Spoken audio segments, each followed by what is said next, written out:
dal leen ak jàmm ñu xëy taxañ yéene kay xëy doo tàmbale ko Walf Quotidien dikkaat na ci implication naka campagne ak seenu candidat Macky Sall Sonko l'ultime duel fi ñu doon naka danañ war a jàkkaarluwaat waaye naka bi moo nekk jàkkaarlu bu war a mujjum ci diggante Ousmane Sonko ak Macky Sall ndax yéene kay bi ne Macky Sall fentonim sol na daalam bëgg a wàcc ci terrain bi jàppale Amadou Ba te ci terrain bi moom bu ñëwee dina fekk fa Ousmane Sonko moom nga xamante ni tam moo ngi jàppale Diomaye Faye kon naka yéene kay bi ne duel bi fa mu am ci diggante Ousmane Sonko ak Macky Sall Amadou Ba ci biir yéene kay bi moo ngay raay naka ñu Sonko ak Diomaye nee na nag réew moo xamante ni si bu yeboo ñu xam ne duñ ko dénk ay taxawalukat ndax ñoom booy xool nag ay taxawalukat dëgg lañ la guerre est ouverte guerre ba naku beeku na enquête yéenekaay moo xëy di ñu waxee Amadou Ba naka ak Diomaye président yéenekaay bi ne fi ñu toll nii naka jàmmaarloo dëgg moo am si ñoom Amadou Ba naka si Diomaye président nee na ñooñu nga xamante ni si dañuy taxawal rek xamuñu fi ñuy taxaw kenn du leen jox nag réew ndax amuñu xam-xam bi seenu yéene moo di rek fexe ba jaxase Sénégal Bassirou Diomaye Faye naka candidat Benno Bokk Yaakaar bi di ca tonton nee na fonctionnaire milliardaire bu leet muy doog a am moom Amadou Ba mooy spécialiste naka ci combine ak Kuba yi Ousmane Sonko nee na naka jaru sax ngeen di wax man mii rek may taxaw naka jàkkaarloog Amadou Ba ndax fintoon ni xam naa ko ba xamante nañu ndax ñoo bokkoon fa ñu nekkoon boobee jamono bés bi la journée duel naka am contre Amadou ak Diomaye yéene cabinet ab fonds commun yéene cabinet inspecteur yi naka ñoo ngay imposer seenu débat Diomaye sur un terrain conquis nee na Ziguinchor waroon na mën a nekk capitale économique ak culturel bu Sénégal moo ngay def yéeg candidat Benno Bokk Yaakaar ak ñeneen ñoo xamante ni si warees nañoo def déclaration de patrimoine maanaam ñu wax li ñu am ak li fiñ ko jëlee loolee naka la sàkku ci Amadou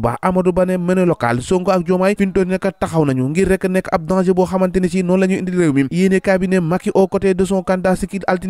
altine tey jii nag campagne bi dina gën a neex ndax yéene cabinet Macky Sall sol daalam ngir taxaw rek ki nga xamante ni si moo di candidat Benno Bokk Yaakaar di Amadou Ba les points négociés entre Macky et Sonko yéene kaay bi Tribune xëy na koo fësal nee na ana lan moo tax Ousmane Sonko naka leeralu bu baax a baax dialogue bi nga xamante ni si moom la def ak Macky Sall ndax ñu bëri jàpp na ne fintooni am na lu si bëri lu ci leeru te moom Ousmane Sonko dong moo ko waroon a mën a leeral la mu wax ak Macky Sall nit ñi mën koo xam waaye si jamono ji la mu ca àddu nag amul leen loo xamante ni si leer na ca li leer ba leer naka mooy politicien bi Déthié Fall yéene kaay bi di Vox Populi moo ngay wax nag ana nan la bëggee rek réew mi dal dee jag bëgg na itam fonctionnement bu mucc ayib te buñ ko dénkee réew mi balaa yàgg dara dina ko taaral bu wan ko naka fintooni na ko nit ñi bëggee laas yéene kaay dikkaat ci Amadou Ba ak titre griffe d'or nag yéene kaay bi ne Diomaye promet la transférer capital économique bu Ndakaaru foofee naka ci beneen dëkk nee na loolee mu wax naka fintooni tàmbali na tiital loolee tax nag mu bëgg fintooni réew mi ñu bañ koo jox ñooñu nga xamante ne si daanaka booy xool ay taxawalukat lañu yéene kaay bi di L'Observateur ne charme bi ne ko xooy bi commencé na mbir jaar bugg koo jaarale si xale yi ndax yéene kaay bi ne koo gis rek fintooni si campagne am boo ngay uuf xale di ko neexalee naka ñi nga xamante ne si moo di seenu militant boobee jamono PDS ak Benno Bokk Yaakaar naka ñoo ngay doxal am na lu ñu bëgg de ndax am na ci ay médiateurs yu bëri yoo xamante ni bokk na ci fare PDS ba ñu bëgg naka moo di PDS ak Benno Bokk Yaakaar joxante loxo ngir rek fal ki nga xamante ni si moo di Amadou Ba boobee jamono libération yi ne kaay dikkaat ci élection présidentielle yu 24 mars bi li nag observateurs yi fi ñu toll taxaw nañu ngir déployer ay équipe CEDEAO nag déplacé na 130 observateurs ngir ñu càmbal élection yi war a am nag Union européenne nag moo ngay annoncé ay observateurs yoo xamante ni dinañ ñëw nag ci 46 départements yi fare ci réewum